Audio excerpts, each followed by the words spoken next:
आजकल वैसे चल आही कुछ रहा जो आंटी हुणी बोल रहे आ।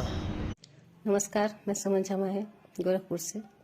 पहले लोग बेटियों को विदा करते थे तो कहते थे, जा बेटी, जिस घर में तेरी डोली जा रही है कोशिश करना कि उस घर से तेरी अर्थी उठे, और इसी में हमारे पगड़ी है, इसी में हमारी मान है और इसी में हमारी मर्यादा है। ठीक इसके विपरीत आज कल युग में हो क्या गया है, बेटी जा ससुराल, जरा सा भी तुम्हें दिक्कत हो, जरा सा भी परेशानी हो तो तुम मुझे बताना, क्योंकि हमने बेटी का ब्याह किया है, बेटी बेचा नहीं है।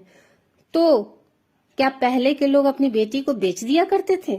नहीं, वो बेटी में ऐसा संस्कार डालते थे, क्योंकि वो ससुराल में रहती थी तो मायके वाले का सर ऊंचा होता था। लेकिन इसके विपरीत आज बेटी ससुराल में तांडव करती है तो मायके वाले का सर ऊंचा होता है। आज बेटी जितना नंगा नाच करती है उतना मायके वालों का सर ऊंचा होता है। आज बेटियां जितना गंदा गंदा रील बनाती हैं उतना माँ बाप को नाज होता है। मेरी बेटी एडवांस है, मेरी बेटी पढ़ी लिखी है, मेरी बेटी जॉब करती है। अरे ये सारा झमेला तो इसी पढ़ी लिखी और जॉब और स्वतंत्रता का नतीजा है। ये है, होना चाहिए, लेकिन ये सिर्फ और सिर्फ उसकी आत्मनिर्भरता के लिए होना चाहिए था, ना कि उसके परिवार को बिगाड़ने के लिए। आपने उसको पढ़ाया क्या कि ससुराल को खत्म कर दो? आपने उसको नौकरी दिलवाया क्या आप ससुराल को खत्म कर दो?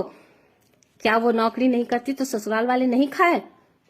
ससुराल वाले भूखे मर रहे थे? आपकी बेटी के आने से पहले ससुराल वाले भूखे मर रहे थे? लेकिन नहीं, आप लोगों को लगता है कि आपकी बेटी से ही ससुराल का पेट भरता है, तो चलो इसको हम वो करते हैं। तो आप ये सोचो ना कि अगर उसकी कमाई से उसके ससुराल वालों का पेट भरता तो आज वो आपके पास है, उसकी कमाई से आज आपका पेट भर रहा है ना, इस बात को आप यकीन मान स्वीकारोगे ना कि उसकी कमाई से ही आपके घर की रोटी चल रही है, वरना आप भी भूखे मरते। बेटियों को ऐसी शिक्षा क्यों दे रहे हो?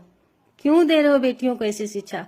बेटियों की अगर शादी कर रहे हो तो घर बसने दो, नहीं बसने देना है, हाथ जोड़ के विनती है, उसकी शादी मत करो। मैं सभी माँ बापों से ये निवेदन करना चाहती हूँ कि अगर बेटियों को बसने का संस्कार देना है तो उसकी शादी कीजिए, अन्यथा अपने जन्मे हुए बेटी को अपने पास रखिए। धन्यवाद। मैं सुमन झमा है गोरखपुर से।